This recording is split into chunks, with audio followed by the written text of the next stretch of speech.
Radio Free Asia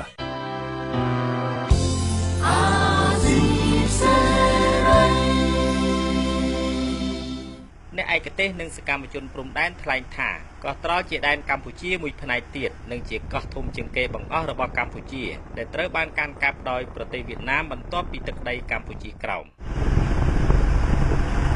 វិស័យទេសចរនៃប្រទេសវៀតណាមបានផ្សព្វផ្សាយឲ្យគេស្គាល់កោះត្រល់ជាផ្លូវការតាមភាសាវៀតណាមថាហ្វូកុកពាក្យស្លោកទេសចររបស់វៀតណាមបានហៅកោះត្រល់ថាជាទីនៃឋានសួគ៌និងធម្មជាតិ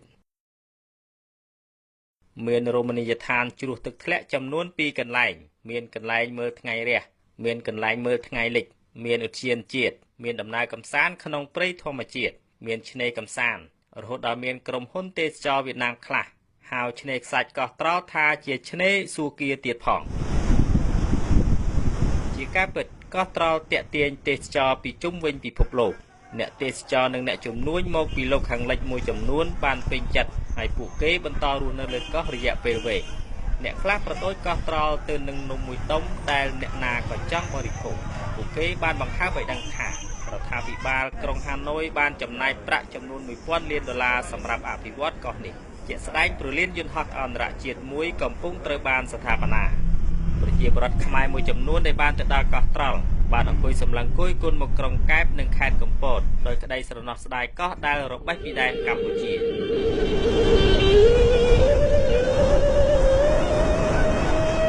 កោះត្រល់ក៏ត្រូវបានរៀបរាប់នៅក្នុងចម្រៀងមួយបទរបស់លោកស៊ីនស៊ីសមុទ្រគឺបទកំសាន្តតាមកោះនៃកម្រងអនុស្សាវរីយ៍ទី1ផ្ទៃសមុទ្រខ្មែរដែលជាស្នាដៃប្រចាំឆ្នាំ1975របស់បណ្ណាល័យមាតុភូមិដែរ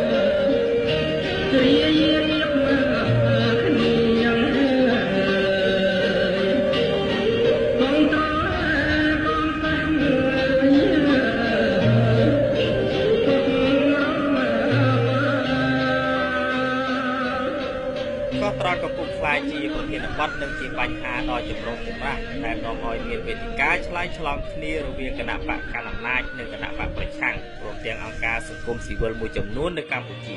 កាលពីថ្ងៃទី9ខែសីហាលោកនាយរដ្ឋមន្ត្រីហ៊ុនសែនបានចំណាយពេលជាង5ម៉ោងនៅរដ្ឋសភាដើម្បីបំភ្លឺអំពីការបោះបង្គោលព្រំដែនគោកនិងការកំណត់ព្រំដែនសមុទ្ររវាងកម្ពុជានិងវៀតណាម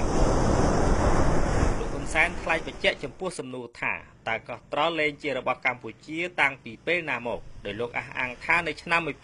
1964សម្ដេចព្រះនរោត្តមសីហនុបានយកផែនទីខ្សែព្រៃវយាយឆ្នាំ1939ទៅតម្កល់នៅអង្គការសហប្រជាជាតិហើយស្នើសុំឲ្យអន្តរជាតិនិងប្រទេសសាមីទទួលស្គាល់ថាជាខ្សែព្រំដែនសមុទ្ររវាងកម្ពុជានិងវៀតណាមជឿខ្ញុំទៅធ្វើបាត់កោះឲ្យបាត់ទឹក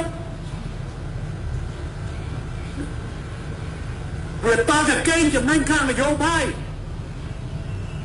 អារឿងពីមុនខ្ញុំមិនតាមកើតផងឲ្យខ្ញុំព្រោះគាត់ទៅទោះជាយ៉ាងនេះក្តីប្រធានគណៈកម្មាធិការព្រំដែនកម្ពុជាប្រចាំប្រទេសបារាំងលោកសៀនពេញសែមានប្រសាសន៍ថាកោះត្រល់នៅតែជាកោះរបស់ខ្មែរហើយកម្ពុជាមានសិទ្ធិពេញលេញក្នុងការទាមទារកោះត្រល់មកវិញលោកសៀនពេញសែមានប្រសាសន៍បន្ថែមថាប្រទេសសិង្ហបុរីឬសិង្ហបុរីក៏មិនទទួលស្គាល់ការកាន់កាប់កោះត្រល់ដោយប្រទេសវៀតណាមដែរសិង្ហបុរីនេះបានធ្វើសម្បត្តិមួយទៅអង្គការសហជីវជាតិនៅក្នុងឆ្នាំ1986គឺថាលោកហ៊ុនសែនបានចុះហត្ថលេខាជាមួយយួននឹងជាសន្ធិសញ្ញាខុសច្បាប់ពីព្រោះពេលនឹងខ្មែរយើងនៅក្រោមអំណាចយួនអានឹងជាការមួយដែលត្រូវតែខ្មែរយើងឲ្យដឹងមានសិង្ហបុរីនឹងជាអ្នកសាក្សីផងទាក់ទិននឹងការទម្លាក់កំហុសទៅលើអ្នកដឹកនាំជំនាន់មុនស្ដីអំពីការបាត់បង់កោះត្រល់អ្នកស្រាវជ្រាវសង្គមនិងសេដ្ឋកិច្ចឯករាជ្យលោកកែមលីថ្លែងថាគួរតែមានការបកស្រាយបំភ្លឺឲ្យបានច្បាស់ដែលយកទឹកតម្កល់គឺអតីតព្រះមហាក្សត្រ ចឹងយើងអាចយាងអតីតព្រះមហាក្សត្រមកមានព្រះបន្ទូលមើលថាតើនៅពេលដែលយើងបានយកផែនទីទៅតម្កល់អង្គការសហប្រជាជាតិហ្នឹងគឺជាផែនទីមួយដែលធ្វើឲ្យមានការបាត់បង់កោះត្រល់មែនឬក៏យ៉ាងណាលោកសៀនពេញសែងបញ្ជាក់ថាកោះត្រល់មានទំហំ